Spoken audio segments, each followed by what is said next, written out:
Good morning, Brew Daily Show. I'm Neal Freyman. And I'm Toby Howell. Today, Americans think the economy is worse now than during the pandemic. Then TikTok US is off to a shocking start. It's Wednesday, January 28th. Let's ride.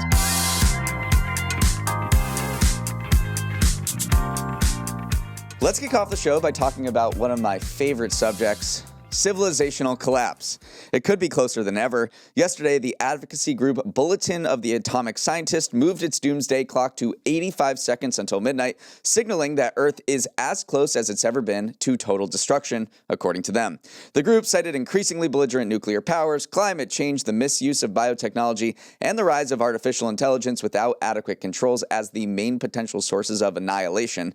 That said, the doomsday clock could be shifted back should leaders work together to prepare for existential threats. Toby, I'm just going to say it. I don't think I do well in an apocalypse. Don't have that dog in me.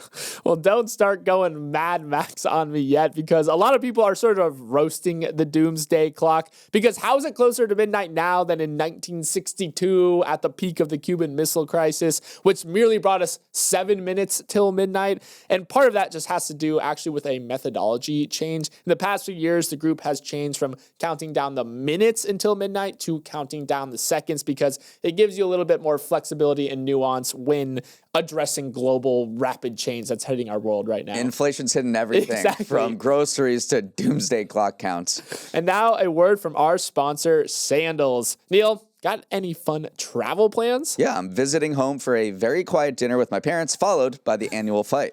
See, that is the problem. That is not something to look forward to get you through these gloomy winter months. If only you could go to Sandals Resorts instead. Yes, if only I were at Sandals adult-only resorts, exploring the Caribbean's most beautiful islands from Jamaica to St. Vincent, and enjoying globally inspired dining across more than 10 restaurants per resort. I mean, where would you rather be? With your parents or the Caribbean's best beaches? Powder white sand and turquoise waters. Mom, earmuffs, but definitely the Caribbean. There's no better place to experience the Caribbean than at resorts founded by a family from the Caribbean.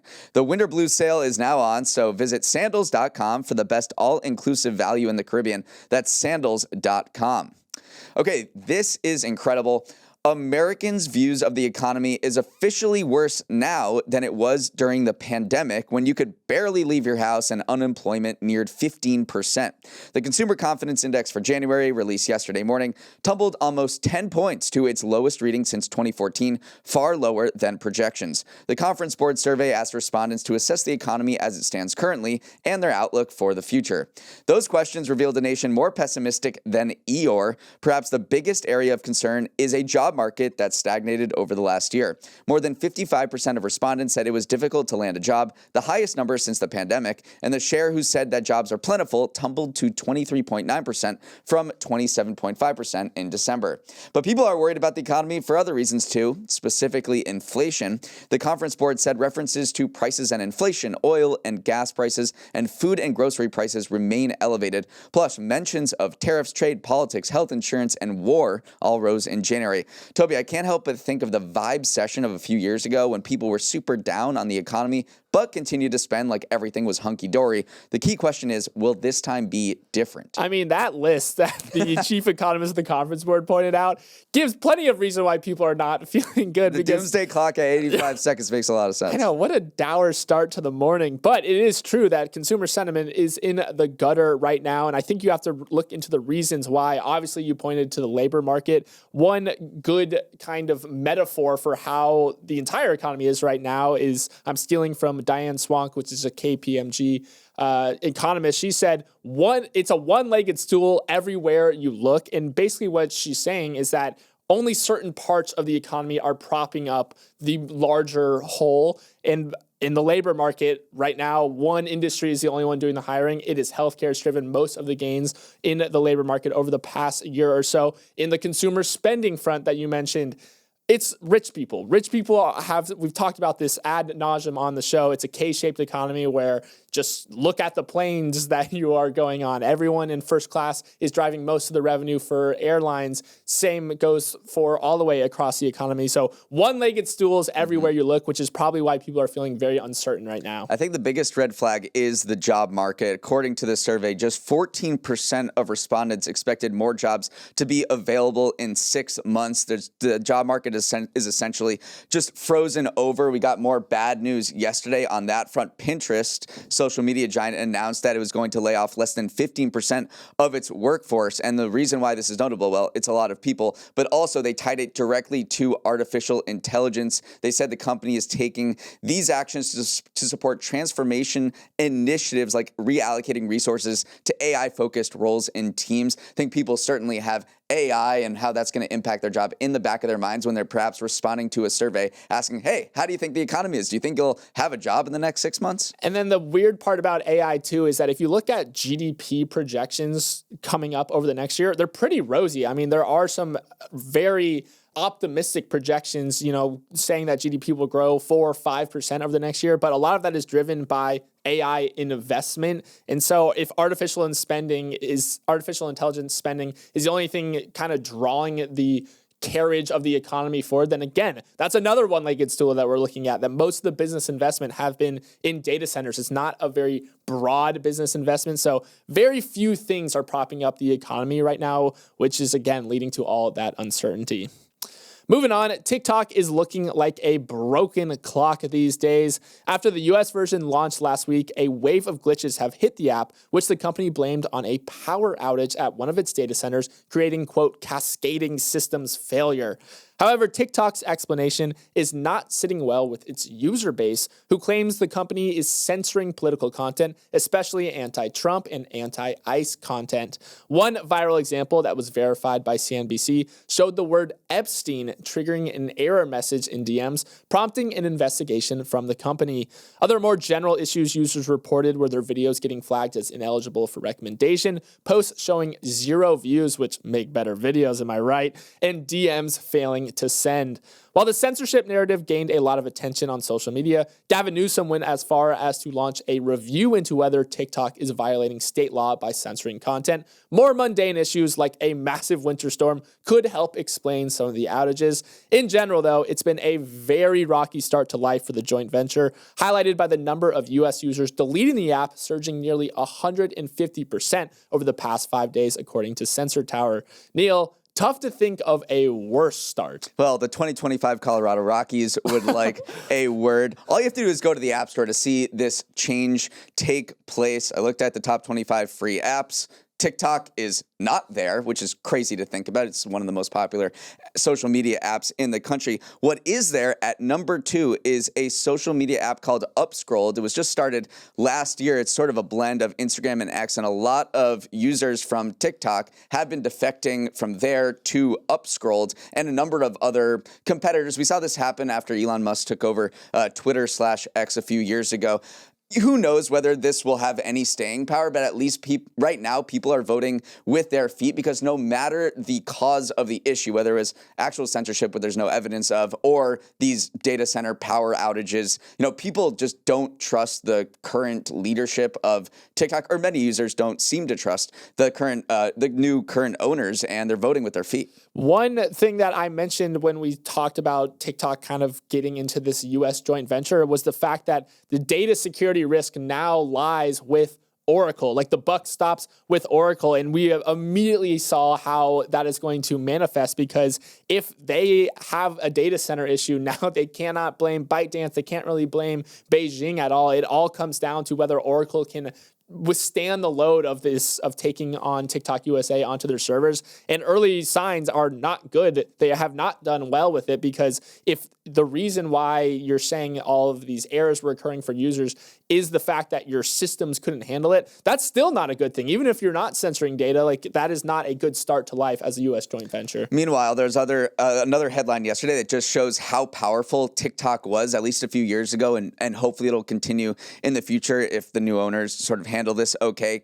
Kabi Lame, who is the world's biggest TikToker, he has 160 million TikTok followers. He's that guy that does those he makes fun of just people doing stupid things on the internet. Well, he just signed a $975 million deal with a financial services firm called Rich Sparkle Holdings to monetize that massive fan base. And they think this business led by Kabi, who's a creator-led business, is going to eventually do $4 billion in revenue. So that was, he cashed out. That's an incredible deal for him. Shows the power of TikTok over the past few years to generate huge fan bases. I think there is a huge question about whether this social media app that came out of absolutely nowhere in 2019 will have this power moving forward.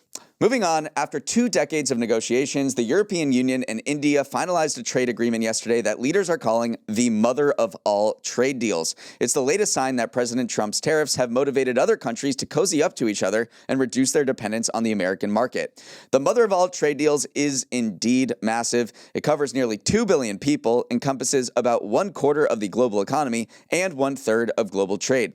Crucially, it'll give European companies better access to a fast-growing Indian market that has been among the most protectionist in the world. Here are the details. India is going to eliminate or reduce tariffs for nearly 97% of traded goods by value. That's projected to double EU exports to India by 2032 and lead to 4 billion euros in savings for European firms. On the other side, the EU is going to cut tariffs on virtually all goods imported from India over the next 7 years. Both India and the EU have been bruised by tariffs from the Trump administration. India got hit with a 50% tariff on certain goods, while Europe was slapped with a 15% tariff even after it struck a deal with the White House. That proved the impetus to get together and say, look, we've been talking about this deal for ages. With the U.S. becoming unpredictable, it's probably time we finalize this thing. Toby, they're clinking French champagne in Delhi. I mean, you said that they've been talking about this forever. 20 years is a long time to talk about a trade deal, but I do think it's all downstream of just wanting a stable trading partner. Just think about what you want in a life partner, Neal. Do you want someone who's think about it a lot, constantly oscillating back and forth, jumping down your throat when you buy Russian oil once or twice, or do you want someone who says, yes, we welcome you with open arms? That being said, it does feel like maybe you're kind of trying to get back at a jilted ex a little bit here because, yes, this is a big deal. Yes, they're calling it the mother of all trade deals, but India-EU trade pales in comparison to US-EU trade. Right now, only less than $200 billion of goods are exchanged between the two countries. Between the US and the EU, it's $1.5 trillion. So that just gives you a sense of the scale, but still it is a big win for these two blocs. It really ties back to the Prime Minister of Canada's Mark Carney's speech back in Davos, where he talked about the middle powers getting together. They basically almost every country on the planet, their biggest trading partner is the United States, or in second place or first place, China. Carney called on the middle powers to act together because, quote, if we're not at the table, we're on the menu. And you're seeing this happen all over the world. The EU is just coming off signing a trade agreement with 4 South American countries. Keir Starmer, the UK Prime Minister, he's going to China today to perhaps sign some more deals. Canada and China agreed to a deal earlier this month that reduced tariffs on Chinese EVs in Canada. So you're seeing these middle powers come together because, yes, the United States is their number one trading partner, but as the United States becomes more unreliable on the trading front, they're all getting together. And who knows whether this is, the start of something big and a more major global realignment of trade permanently, or just sort of a gut reaction to what's happening with the United States right now. But either way, it opens up an Indian market for the EU that is just extremely protectionist. So we talk about the U.S. having high tariffs right now. Well, India is essentially a fortress right now. European cars are hit with a 110% tariff. That is going to come down to 10% over the next few years under this deal. And then let's talk about wine and alcohol. That is a huge export from the European Union. It's currently, tariffs in India are currently at 150% right now. Eventually, those will be reduced to 20%. I don't know how they afford to buy European liquor in India. Clinking glasses for sure will be in their future. All right, we're going to take a quick break and come back with more stories right after this. Barry Weiss apparently has never heard of a feedback sandwich. In a brutally honest direct address at a CBS News All Hands, the new editor-in-chief announced an overhaul of the network to bring it to the social media age or else become extinct. Weiss, the Free Press founder who was given the reins to CBS News 3 months ago, told colleagues that the era of television news was dead, put a fork in it. She said, "Our strategy until now has been to cling to the audience that remains on broadcast television. I'm here to tell you that if we stick to that strategy, we're toast." She urged reporters to forget about which shows would pick up their stories and instead focus on reaching audiences on the internet who expect news immediately and on demand. Weiss argued that CBS News is not meeting people where they consume news in 2026. She said that Americans actually spend twice as much time consuming news today as they did 50 years ago, so it's not like they're tuning out the world, but they are tuning out traditional TV in favor of things like podcasts, YouTube, newsletters, and Twitch. Walter Cronkite had 2 competitors, she told staffers. We have 2 billion, give or take. Toby Weiss has had a rocky few months since being hired as editor-in-chief. Do you think this pivot to more of a startup culture can turn the ship around? Yeah, and a lot of people within CBS News maybe not are Barry Weiss fans, but are fans of kind of her take on the industry as a whole, because a lot of people do agree with it that the diagnosis of the fact that CBS may be over-indexed on broadcast news is 100% true. People do consume news on social media now. How you go about giving that message to your employees, how you go about, managing layoffs and whatnot has been left something to be desired, but her overall take on the industry, I think a lot of people are aligned with. Yeah, here are 2 data points where I think she's kind of relying on to message this shift. She said that Americans' confidence in mass media has fallen to a record low. This was in a new Gallup poll last year. 28% expressed trust in newspapers, television, and radio to report the news fully, accurately, and fairly. So that 28% is down from 31% the year before and 40% 5 years ago. So this has been a precipitous downfall. And then another poll from Pew found that for the first time ever, social media has displaced television as the top way Americans get news. And so she announced 18 new contributors to CBS News. It's an interesting list of podcasters, newsletter writers, existing columnists at the Free Press that kind of span the gamut when it comes to political ideology. But I think the number one thing that they all perhaps share in common is they bring an existing audience. They're creator first, and this is the way news is going here at Morning Brew. We're doing exactly that.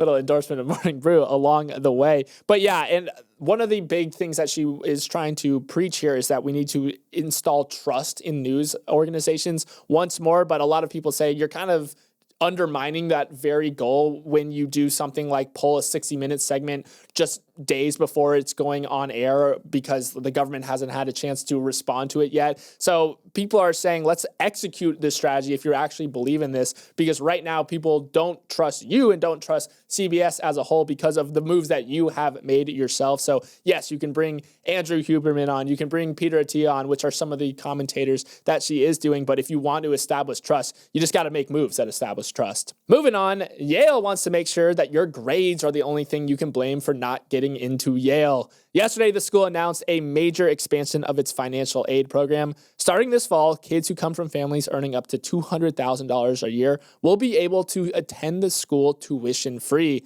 while those coming from families who earn up to $100,000 a year pay nothing at all. The decision will save students and their families a hefty chunk of change. Tuition alone will run you $72,000 a year, while full cost of attendance, including room and board, can reach nearly $100,000. Yale has already made strides to increase the number of lower-income students on its campus, with over 1,000 of their 6,800 undergraduates attending for free. How can they afford all the free rides? Its endowment ticked up 11% last year to reach $44 billion. The decision also moves Yale into lockstep with many of its ultra-wealthy peer schools with similar policies. Harvard, MIT, and UPenn all offer deals like the one Yale announced. Neal, obviously this is great for expanding access to one of the premier institutions in America, but it's also coming at a time where the value of a college degree is being called into question. So Yale is killing 2 birds with 1 stone by killing tuition.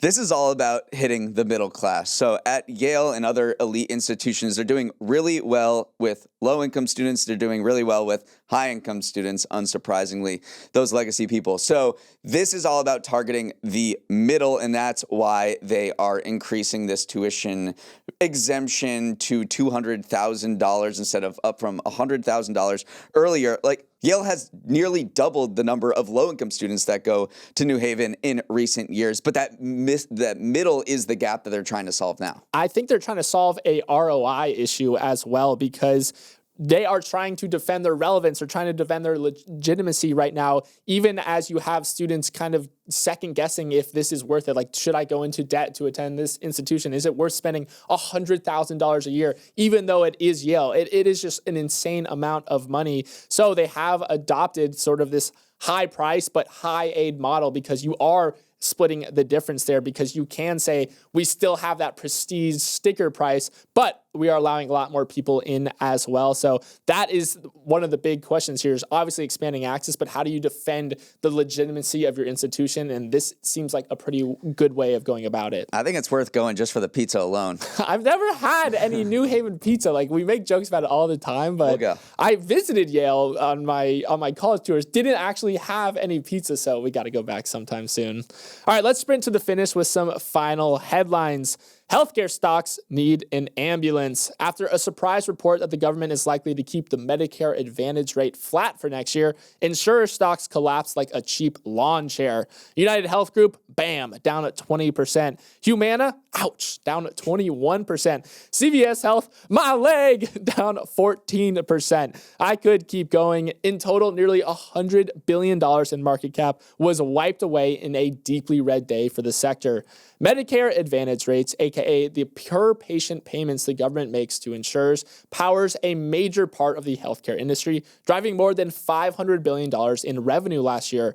But that golden goose has already been under pressure. Some Biden-era policies trimmed the most lucrative billing practices, and then came the rate shock. The Centers for Medicare and Medicaid Services proposed a 2027 rate increase of just 0.09%.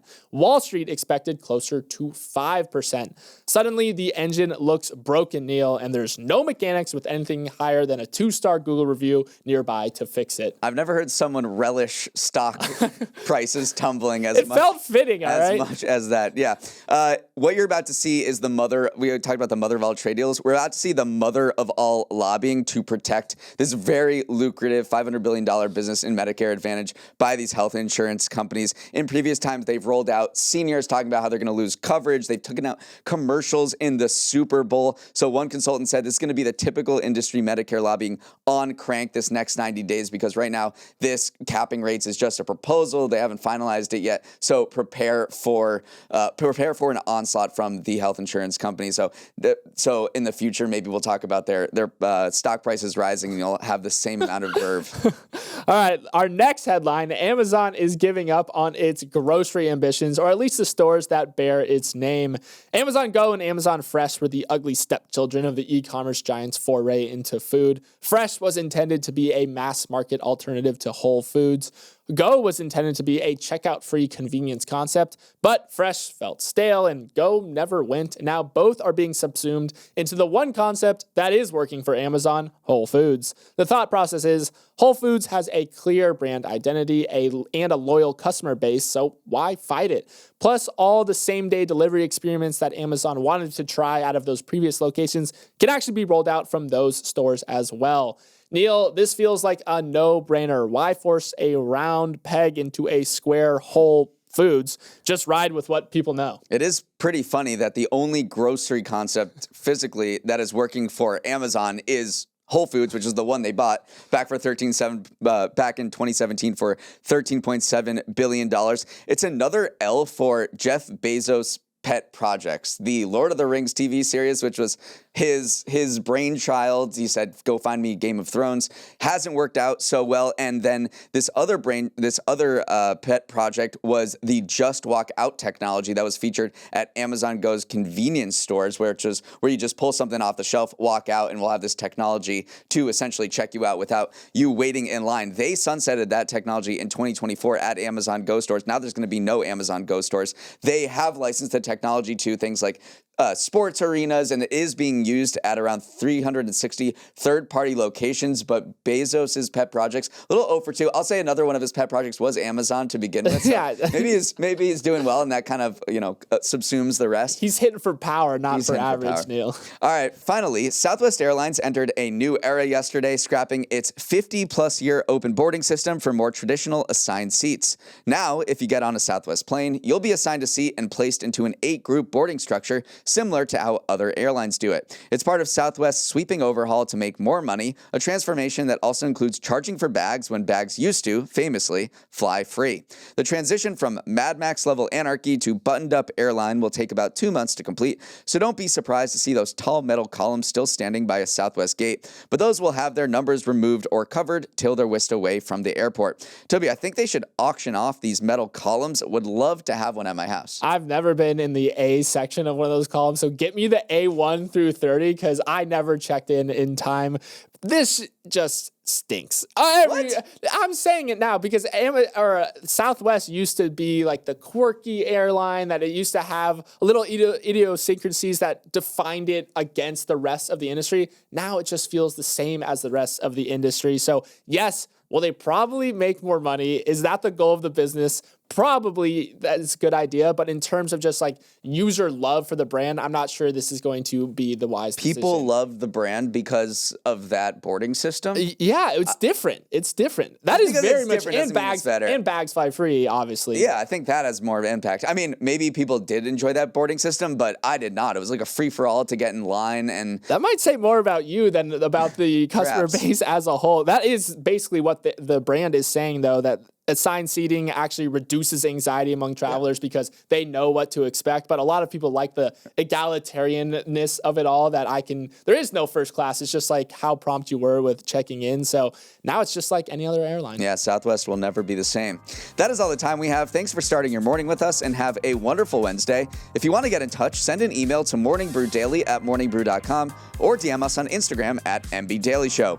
Let's roll the credits. Emily Milliron is our executive producer. Raymond Lute is our producer. Our associate producers are Olivia Graham and Olivia Lake. Hair and makeup is more out than TikTok. Devin Emery is our president, and our show is a production of Morning Brew. Great show today, Neal. Let's run it back tomorrow.